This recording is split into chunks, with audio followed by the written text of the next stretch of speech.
There was something about Darren that was so engaging. You'd look at him and just start smiling, and he had that effect on anybody who worked with him. What happened was, I'd be watching him and I noticed that he'd imitate everything you did. Like, if you winked, he'd wink. You know, if you stuck your tongue out at him, he'd stick his tongue out at you.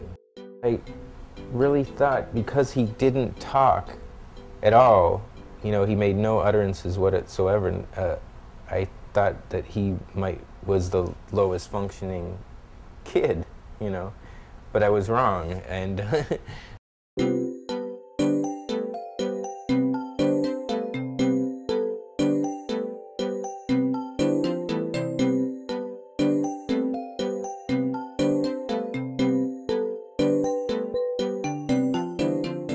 I would draw a line and then stop, and then Darren would draw a line and then stop, or wait for me.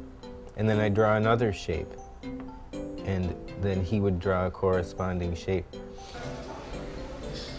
I remember that first day I went to meet the children, I was like, I brought all these prejudices with me as far as like what I thought what an autistic individual would be, you know, like something like Rain Man or something like that.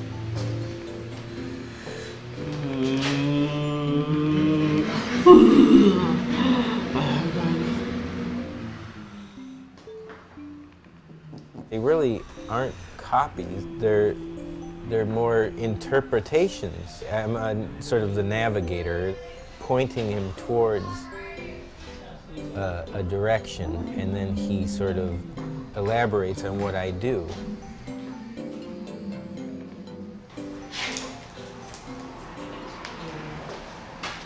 At that point, I noticed that I was getting like this huge stack of drawings. And I started thinking about it. Yeah, I started taking it seriously, and I thought, I'll go to one of the galleries in Chelsea that I knew of that specialized in this sort of, I don't like the term, it's called outsider art. And they were at first very standoffish, but when they heard the story and then when they saw the work, they became very interested.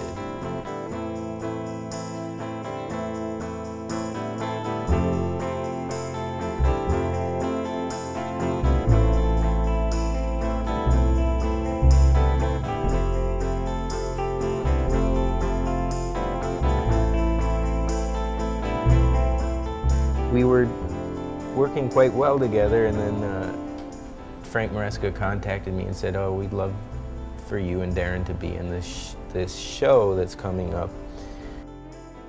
And that's the funny thing, is when people say, oh, I think his work is much better than yours, I'm like, I'm flattered more than anything. So I feel like I did my job.